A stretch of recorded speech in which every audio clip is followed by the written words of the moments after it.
Good afternoon. Welcome to today's Lifelong Learning Committee lecture. Our speaker today is Clay Eals. Clay Eals returns for his second presentation. He is a journalist and co-writer at the Sunday Seattle Times, Now and Then column. He returns to discuss a specific thing. How does one change and develop an idea for a story into an actual publishable story? He chose a recent story in the Now and Then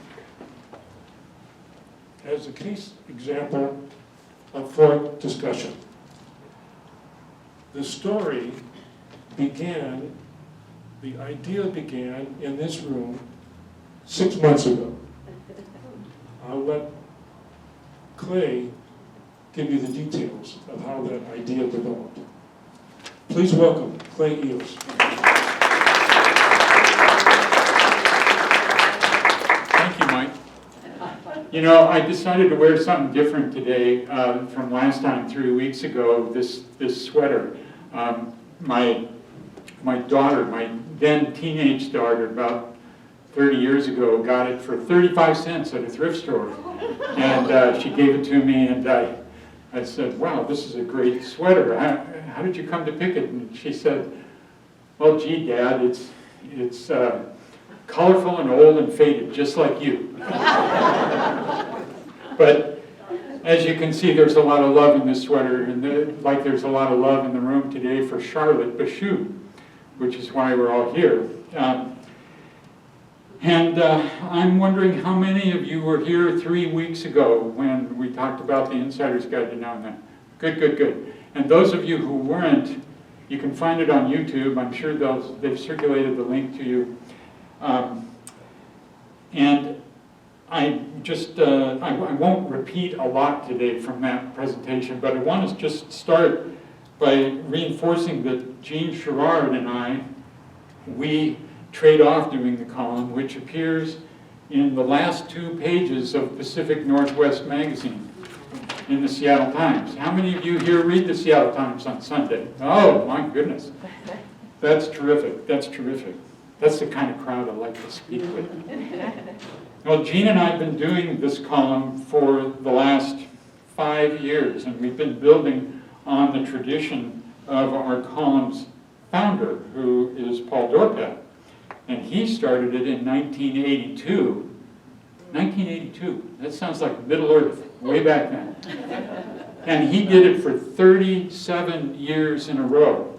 It's astounding. Every single Sunday, 1,800 columns, week after week after week. How many of us have done something week after week?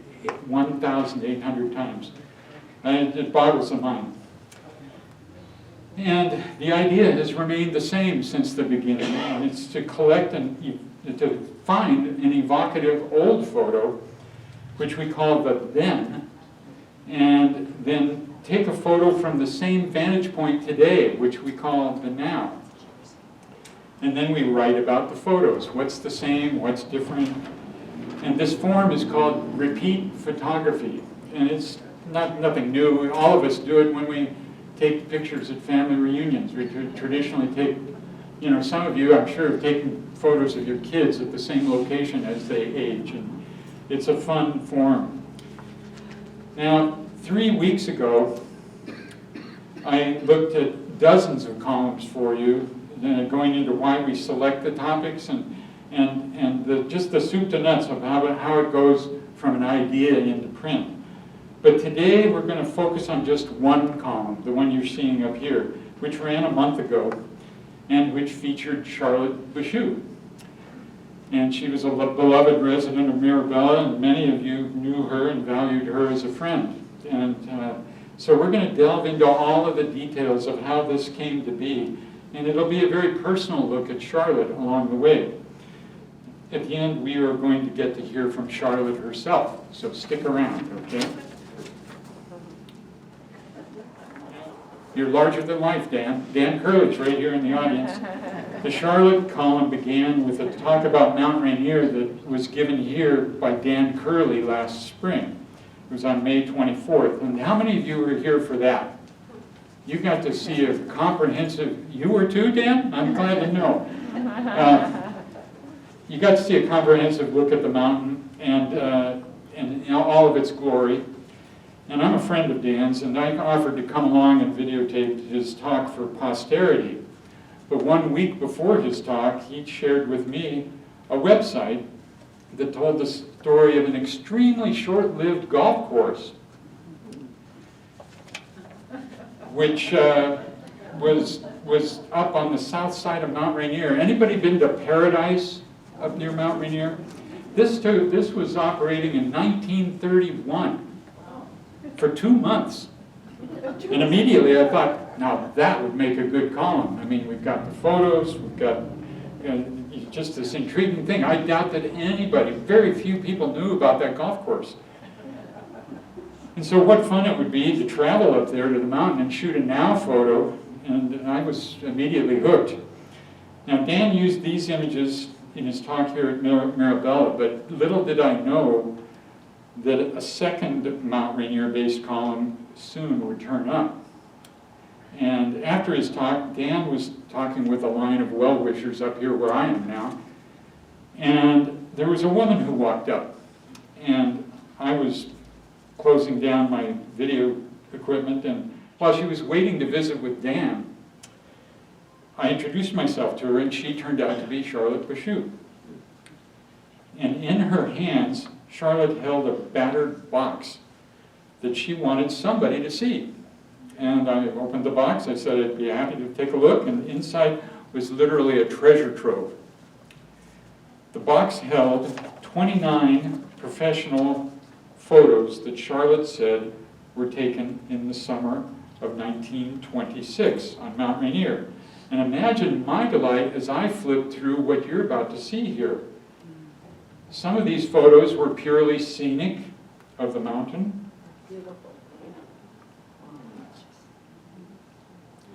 Some of them showed people. At first, some of them were far away, and then getting closer in. Some of them showed groups.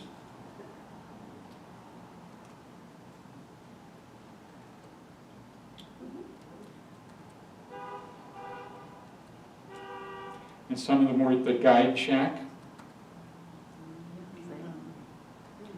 And then there were some that showed people up on these jagged peaks which surround Mount Rainier, and they were doing some rather crazy things. I mean, look at these guys. Look at these guys with the mountain in the background. Just imagine. And then came the real gold. These two photos, Charlotte said, were of her mother. Her name was Jean Frazier. She was 23 at the time, working as a guide in 1926 at Mount Rainier. And in one of them, she's in a precarious pose on a nearby peak, and in the other, she's relaxing in the wildflowers. In the background of both photos is Mount Rainier. And that was really all that Charlotte knew. The photos were taken 9 years before Charlotte was born, and her mom never talked about that 1926 summer. So the box, while it had these vivid images, was largely a mystery. Of course, I thought, now that would make a good column. And not just about Mount Rainier then and now, but her mom then and Charlotte now. And I told Charlotte about the Now and Then column and offered to borrow the photos and scan them, not just so that they could be used in the column, but also so that she could share them with family and friends. And she said yes. And thus began a very warm and trusting friendship. Now the friendship began the next day after Dan's talk, when I received the first of 33 email messages from Charlotte. She wrote, "Clay, I have a few more pictures that might be of interest. One has a photographer with his equipment in it.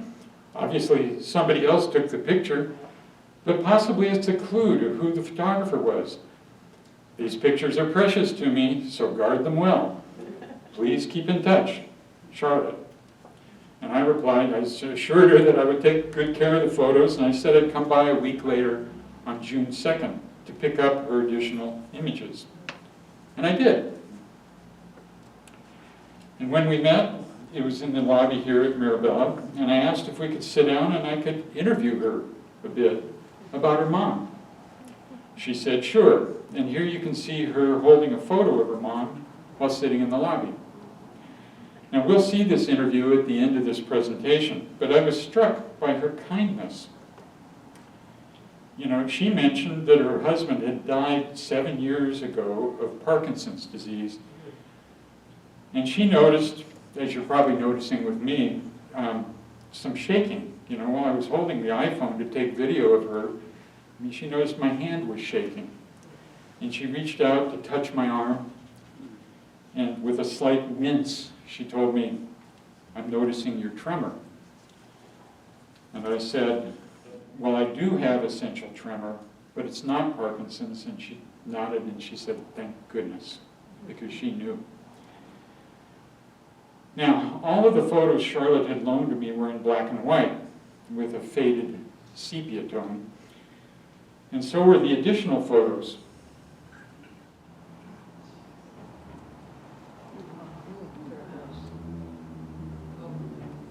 Astonishing photos. Some more craziness. Can you imagine?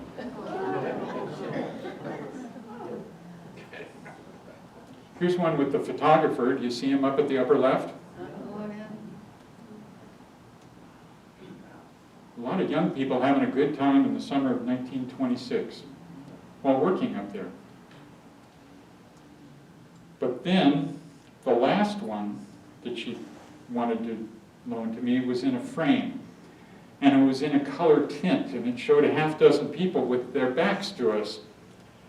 They were gazing up at Rainier, and Charlotte was sure that the person at the far left was her mom. And this was not just because of the shape of her body, but it was also because the photo was in a frame and it had hung for many years in her mom's home. So it was special. And it was faded.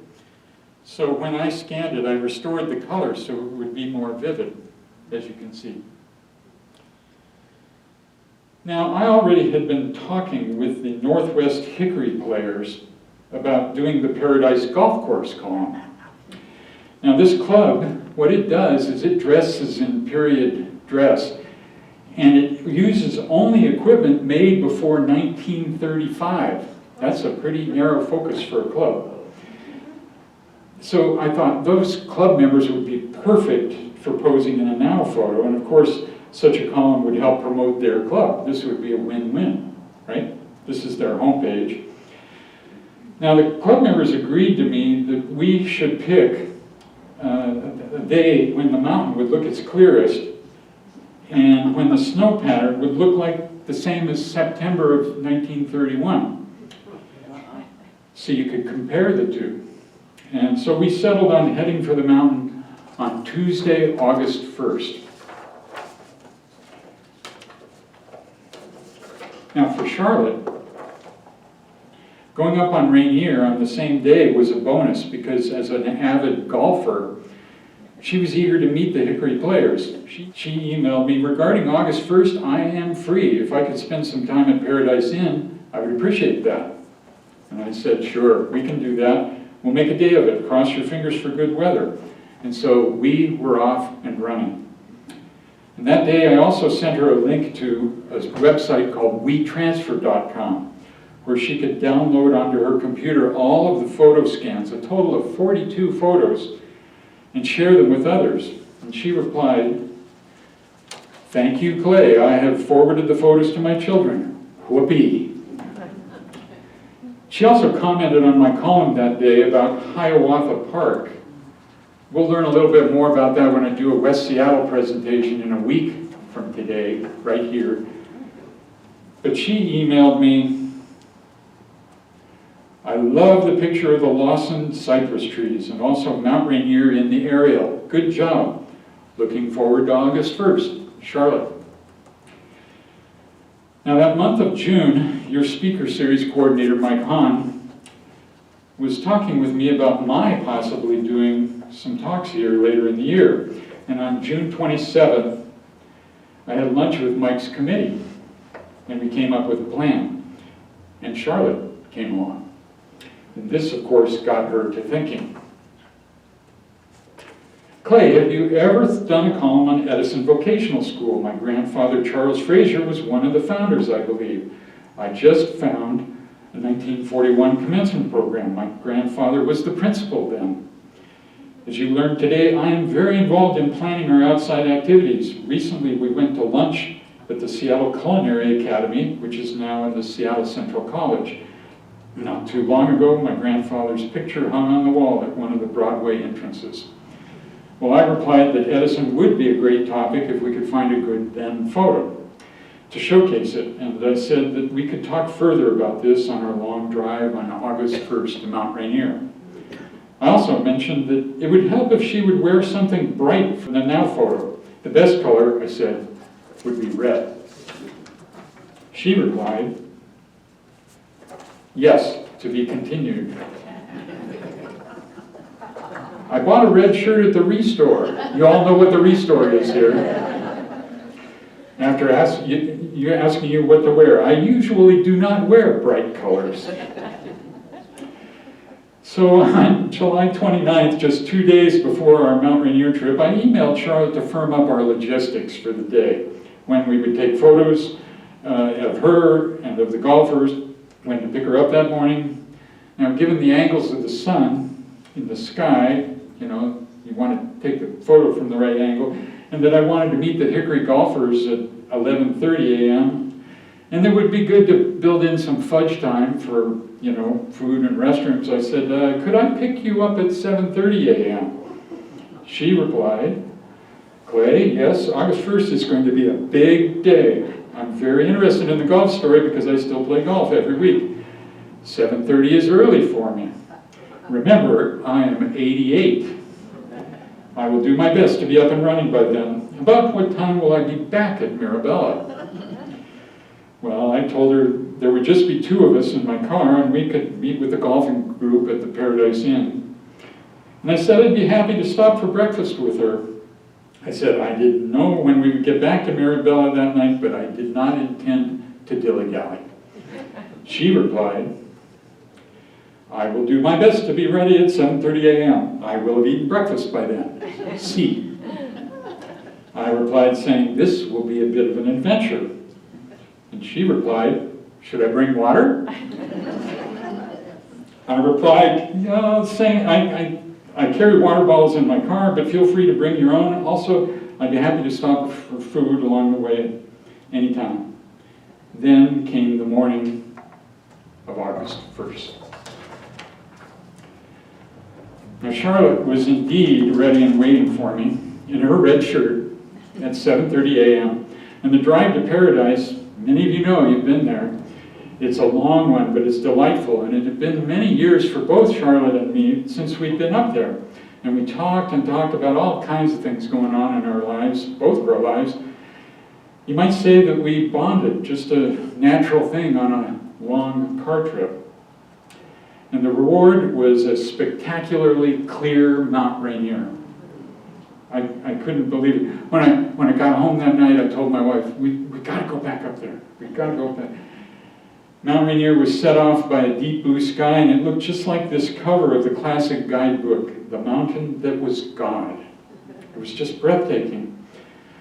But as we turned the final corner to the Paradise Visitor Center and Paradise Inn, we found countless cars jammed into a huge parking lot. Quite the surprise, but no worries, we were nearly an hour early, so I dropped Charlotte at the Visitor Center, and I found a parking spot and walked back to join her. And because we were early, I decided to take the Charlotte Now photos first. Right nearby was the trailhead for the Skyline Trail, And it seemed that Charlotte could perch on a low rockery and approximate the same pose of her mother from 1926, with the exact same view of Rainier. So I took several photos. This is the secret of good photography, right? You take a lot to get a good one. So you're going to see the photos that I took of Charlotte here.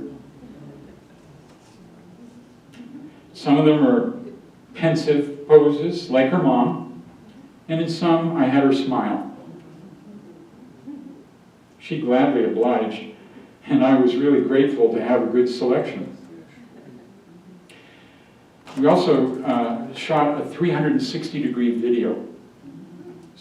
Now, with every column, Jean had this great idea when we started doing this 5 years ago, when the last day of the viaduct downtown, that was what really triggered it. But it was to do a video of a location where we're doing the photos, and a 360 video. And if you haven't seen these, they're astounding because you can see all around in 360 degrees. And we do it about 5 minutes long because that's how long it takes to read the column out loud. And so if you go to the website, Seattle Now and Then 360, you get to see what we saw and you get to hear the column being read to you. And on your computer, you can mouse around it. You see Mount Rainier, but you can look at this. You see all around. You see, there's the Paradise Visitor Center. There is Paradise Inn over on the left. And you see people are moving. This is a videotape. It's the coolest thing. And right down below, there's Charlotte.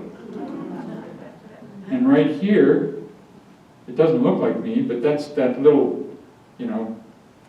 round-shaped thing down at the bottom. That's me. I'm standing underneath the camera, and so there has to be that in the middle of the camera.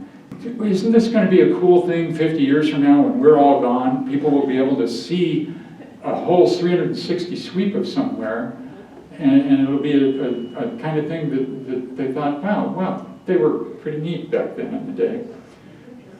And this is the other thing I wanted to show you is that while you're looking at the column and looking at the 360 and listening to the column, we superimpose photos that I'm talking about in the text of the column. So it's just this wonderful form.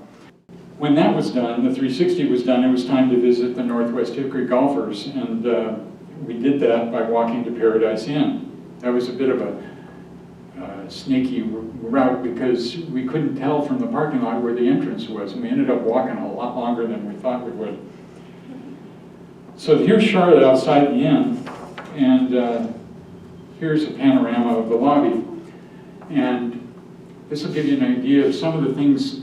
We can put any number of photos on our blog site so that you can go see what we call web extras. So then we went with the golfers to take photos of them at where Paradise Golf Course operated in 1931. Here are the 4 Hickory golfers, see them all duded up there.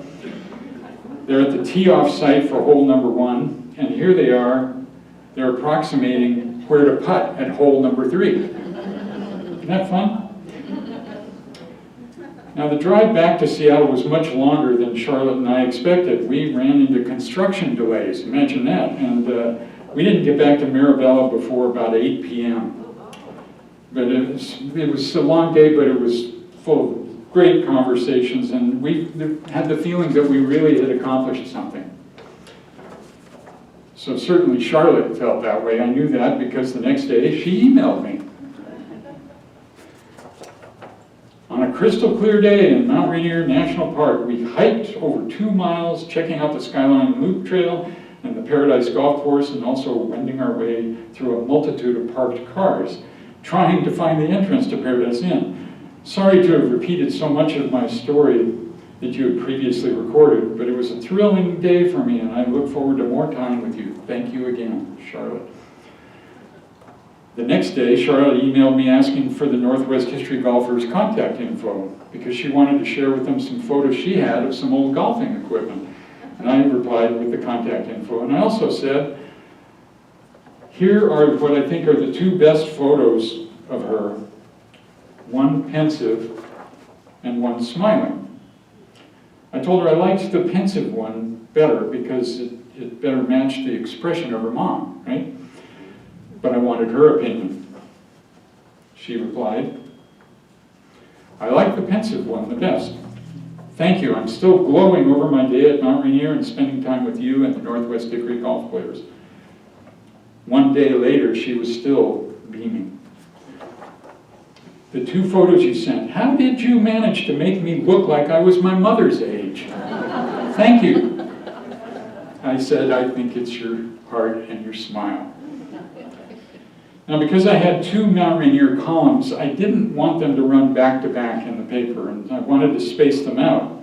I wanted the golf course one to run in September, near the anniversary of when the golf course opened in 1931. So the Charlotte column would have to wait until October. Charlotte was fine with that, but her mind was stirring with questions. She wrote, Clay, you mentioned the Now and Then column would be posted on October 19th and printed on October 22nd.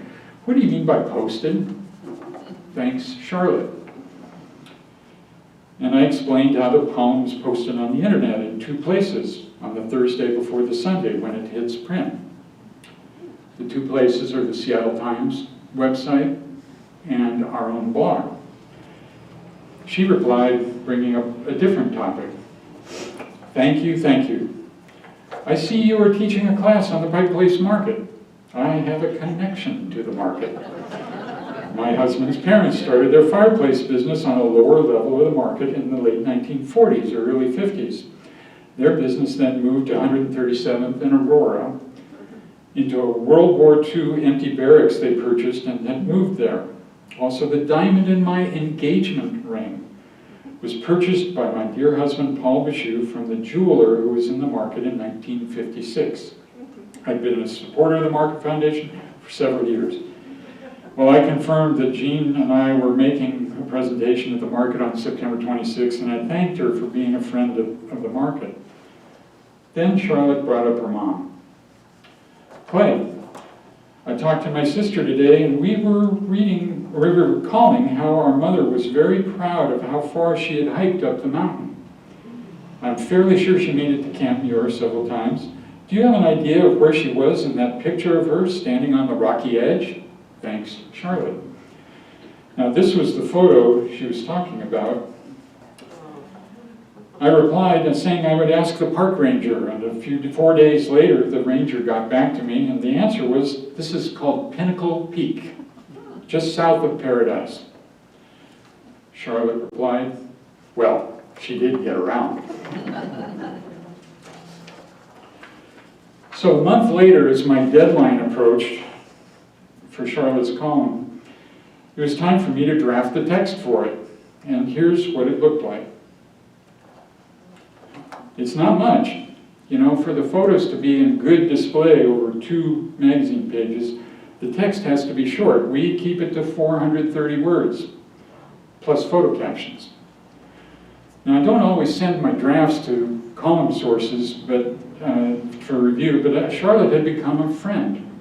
And I could see only good things in letting her see it before it hit print, and so I did. And right away, she got back to me. Clay, is there a reason why you use our last names on second reference?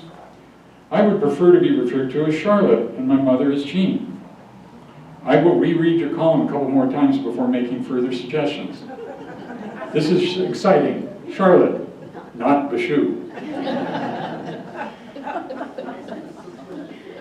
And again, Clay, this story is about my mom, not me. She was a Phi Beta Kappa and got a job at Harvard Union in Cambridge, Massachusetts after graduating from the University of Idaho in 1924.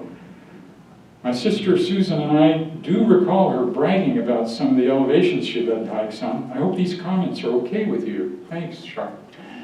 Well, this is what happens when you show somebody your draft for review. They have comments. And I got back to her saying, you know, about the second reference, the Seattle Times and Associated Press, most all newspapers use last names on second reference, but I agreed with her And I said I would ask for her first name to be used on second references so that it would fit the informal tone of the column that I created in the text. And I also said I would try to incorporate her other comments in a redraft. And I asked her for additional information. Charlotte, as you know, led the Mirabella Walkers. So the next morning, it was too late notice for me, but she alerted me that she would be in my neighborhood of West Seattle. Clay, our walk this morning will be along the Alki waterfront. We all meet at the end of our walk at the Starbucks around 11:30 a.m. And I replied later that I would like to have met her there, but because of a new medical situation that cropped up over the past week, I had to stay inside. She replied, I hope you do not have COVID. I was hoping to get a hug. Take care, Charlotte. Now, I explained that I had experienced a urinary blockage after my first ever colonoscopy, that I was wearing a catheter for the first time, and that movement was often painful. And she replied, Clay, sounds like the colonoscopy caused additional problems. I'm thankful I am too old to ever have one of those again. Hope by the end of the month you're back to feeling good. Take care, Charlotte.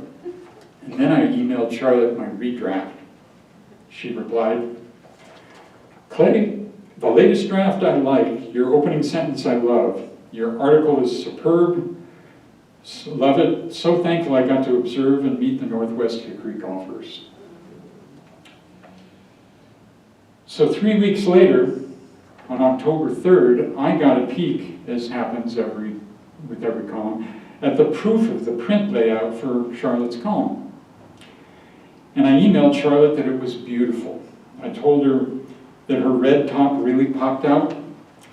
I told her that the Times used all 5 of the photos that I submitted for print, and that they honored my request for her to be referred to on second reference as Charlotte. She replied, Clay, this is so exciting. Thank you for wanting to do this story. Charlotte. The next day, Charlotte emailed me more information about her grandfather, and she also had read online my latest Now and Then column, which is about Babe Ruth visiting Seattle in 1924. Charlotte wrote me, Clay, your article about Babe Ruth I loved. Great history for us baseball lovers. And that turned out to be the last email message I received from Charlotte. On October 19th, the Charlotte column was posted on the Seattle Times website. That morning, as I do with all my sources, I emailed Charlotte to let her know the direct links, both to the Times website and to our blog, where she could see the column and all of the extras, the 42 photos, the 360-degree video, the video interview of her, the whole works. But she didn't reply. I also had emailed Mike Hahn, and I wanted him to know the links as well. But the next day, Friday, October 20th, Mike emailed me to say that Charlotte was in the hospital. And the next morning, Saturday, October 21st, Mike emailed to let me know that the night before at Swedish Cherry Hill, Charlotte had died. Now, friends here said she had been in the hospital for most of the week with a sudden illness.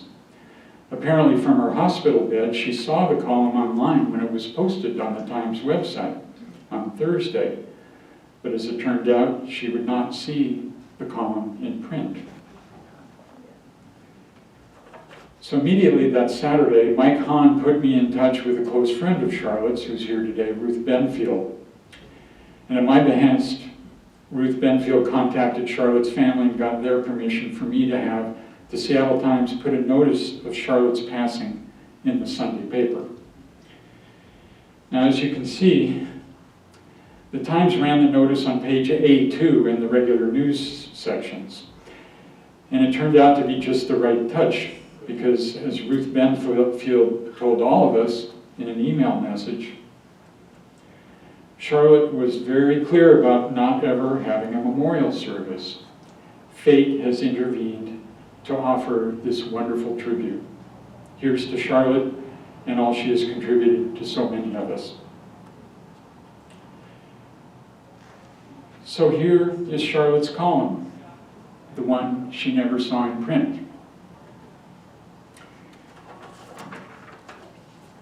It's also right here in a copy of the magazine I'm holding. So many people tell me that Now and Then is the first thing they turn to when they get their Sunday paper. And I think the genius of that is it's short. But as we mourn Charlotte's passing, may this Now and Then column provide some comfort to us all. And to close out this tribute, let us see Charlotte herself talk about her mom in the video that I took when I visited her back on June 2nd here at Mirabella. This lady right here is Jean Sherrard. She was a very intelligent woman, graduated Phi Beta Kappa from the University of Idaho, but she said that was because her father happened to be president of the university. Well, she was born in Little Falls, Minnesota, May 5th, 1903, and almost 6 months approximately after she was born, her family moved to Everett, Washington, where my grandfather was involved with the school district there. And so she lived in Everett. She also lived in Seattle for a while her father was involved with starting the Edison Technical School, which is now Seattle College. And at one time he was president of the University of Idaho in Moscow, Idaho. And my mother met my father, George Dean, and they were married in 1929, and he was from Spokane, Washington. And where they met, I don't know, but he got a job with the telephone company here. Ma Bell is what we called it then. Well, back in the 30s, yes, my mother stayed home and took care of, I was born in 1935 and my younger sister was born in 1938. And then in December 1941, when the war started, my father was in the National Guard. He was called up immediately, and during the war, we followed my father around. First went to Texas, my mother driving us the whole way, and then on to Washington, D.C., where my father was stationed at the War College. And then finally, when he went to Europe, my mother brought us back to Seattle, and we stayed with my grandfather. I grew up in Montlake. Our house was at 2206 Louisa Street, Montlake Elementary, Meany Junior High, Garfield High School, and my mother was involved. She played bridge, involved with the Women's University Club. My father was, before he moved, he was transferred to AT&T. He was the head of the telephone company here. I think it was just one season, and she obviously loved it because of all the pictures that she treasured and she kept. And I could tell that they were very special pictures, professionally taken, and so I've always held on to them over the years. But I went up with my parents to Mount Rainier at times, just for the day. When I was a teenager, that was a full day's trip up to Longmire.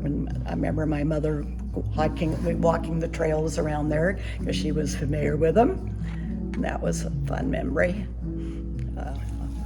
Well, I believe she was a guide, and that's about her size, and that we have pictures of her with breeches like that here. You know, it looks similar. And so it's just a guess, but I think that's why this picture, she had kept this picture because it was special to her, and to have it tinted like this. But she loved to walk all her life. She was a walker, as is her daughter. And so I just think this, probably job opportunities for a 23-year-old were very limited. And this sounded exciting, and she always, she was a smart lady, and she liked to do unique things, different things. Yeah. I think just leading guests on the trails and explaining to them about what they were seeing, and maybe any history that would go with,